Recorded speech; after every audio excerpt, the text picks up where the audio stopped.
Hi, this is Steve. Welcome to ESFO.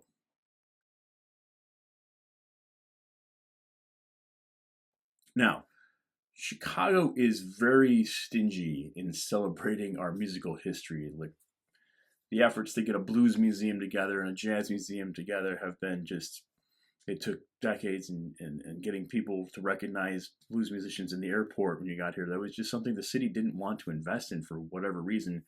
Musical tourism was not on the docket despite their love of putting fees on tickets and things of that nature.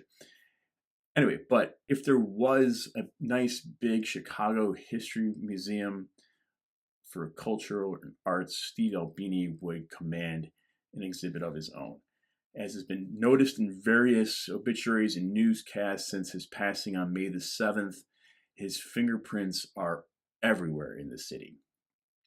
Quick recap, he's not actually born and bred Chicago area. He was born, I think, in Montana and moved here to go to Northwestern University up in Evanston and received his degree in journalism from the Medill School of Journalism, which has produced high quality journalists for time immemorial, or as far as back as Medill School goes. His work with the zine called Forced Exposure, which is around, I think, in the early 80s in the Chicago area, it was crucial in linking underground scenes from across the country. For those of you who don't know, there was no real touring circuit set up for non large scale acts going from auditorium to auditorium. Touring for punk bands, that was more or less mapped out in the early 80s by SST Records. Along with, we would start to branch from the coast. You had the hardcore scene in DC, and Fugazi, or sorry, Minor Threat at that time, and those bands. And in Chicago, there was nowhere to play for punk bands. They were have underground house parties, and the police would come and throw everybody out. A lot of the big bars and music venues, you had to be part of the musicians union in order to play them.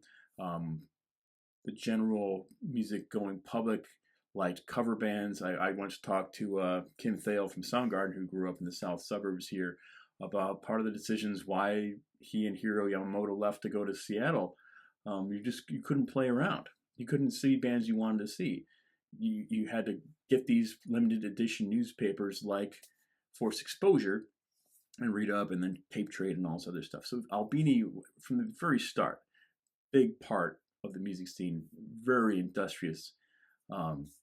He actually has a featured role both in the documentary on Chicago punk, which is called You Weren't There, as well as Michael Azarad's essential punk and indie book, Our Band Could Be Your Life. He's in there courtesy of Big Black.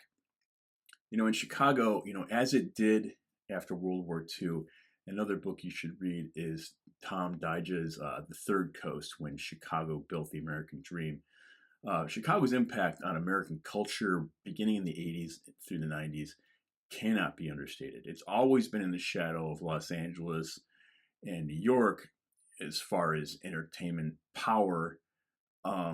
But whether house music, which was invented here via Frankie Knuckles or Silk Hurley, industrial records, bass was here with Wax Trax, and of course the Ministry and the bands associated with them. By the way, Al Jourgensen has outlived Steve Albini.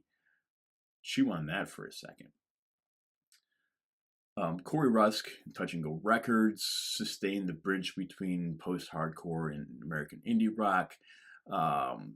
The post-rock world of Tortoise and the Sea and Cake, and labels such as Thrill Jockey and Drag City Records. Midwest Emo has strong ties to the city.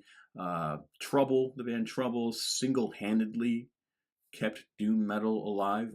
If Bloodshot Records wasn't in the heart and soul of alt/insurgent country in this past 30 years, at least it was one of the major valves. Now, apart from house music, to my knowledge, Albini touched all those worlds. He worked with Robbie Folk. He worked with it's mind-boggling. You go to his Wikipedia page and you look at his credits, and the breadth of bands and artists with whom he worked is just astonishing. His aesthetic was Chicago's aesthetic and vice versa. It wasn't like major labels ignored Chicago or never signed anybody. Far from it. But chart-topping success wasn't the mindset. But you can see, like with all the work he's put in, you can see why or how Albini must have felt hurt when, say Urge Overkill signed with Geffen Records, and then he wrote his famous letter to the Chicago Reader. Watching Butthole Surfers take Touch and Go to the Cleaners as well. He was so invested. Certainly, he took his vitriol too far. As the sayings go, purism and fundamentalism are forms of vice, and honesty without kindness is brutality. But imagine you're a farmer, and your son switches majors in college from agriculture to banking, or let's say Chris Chelios leaves the Blackhawks for the Red Wings. You would feel you've been betrayed. Of course, it remains to be seen what will happen to his recording studio, Electrical Audio. To record there became a badge of honor, regardless if Albini or Greg Norman engineered the sessions. Artists, it was so exciting.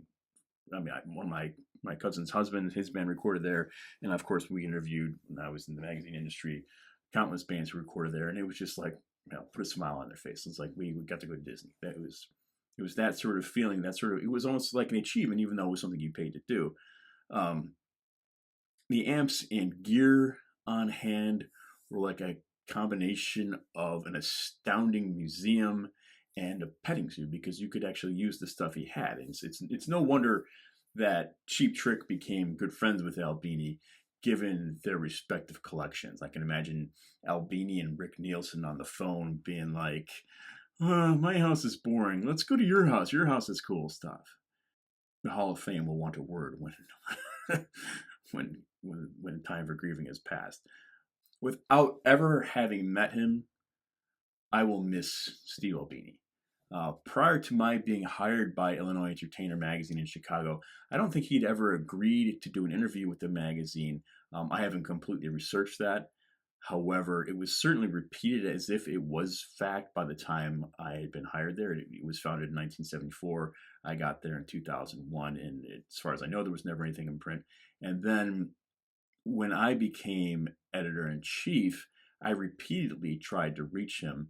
We had a monthly column in the magazine about local recording studios where we feature owners and engineers. So it wasn't like I was trying to get him to spout off about some industry thing he didn't like.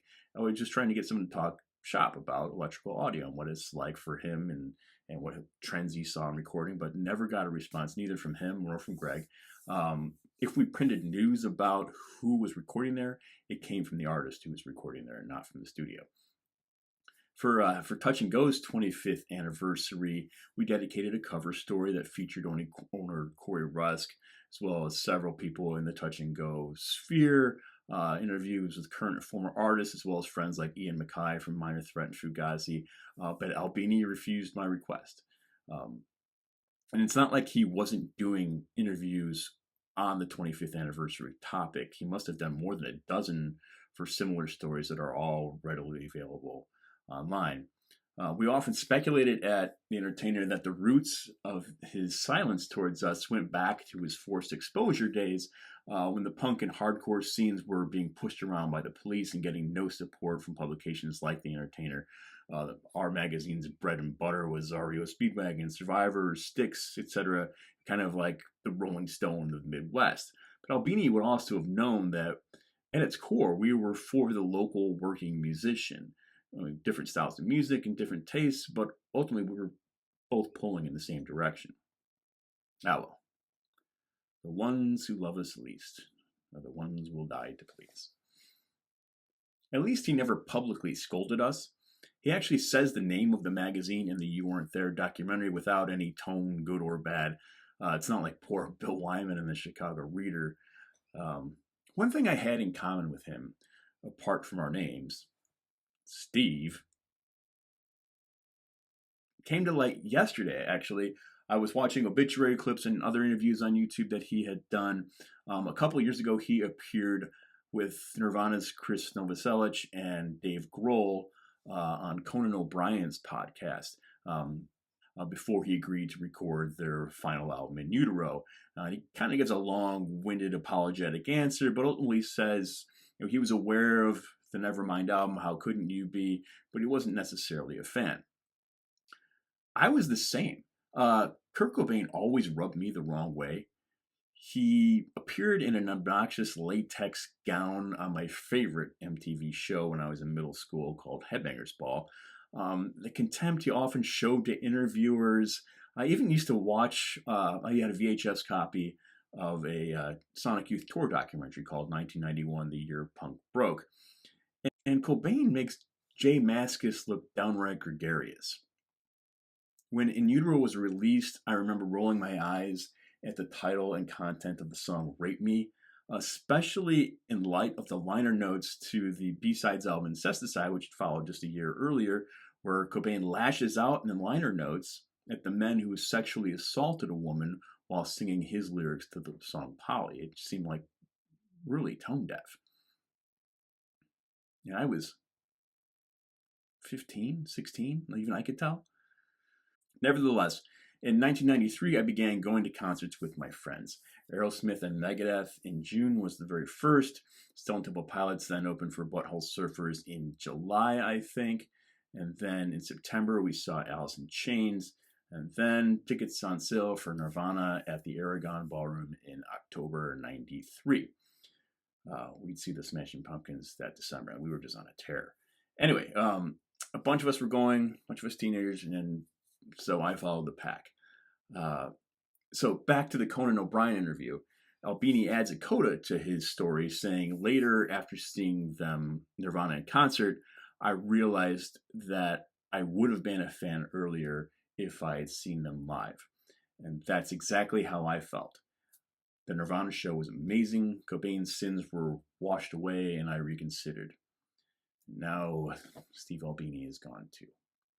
Thank you, Steve Albini.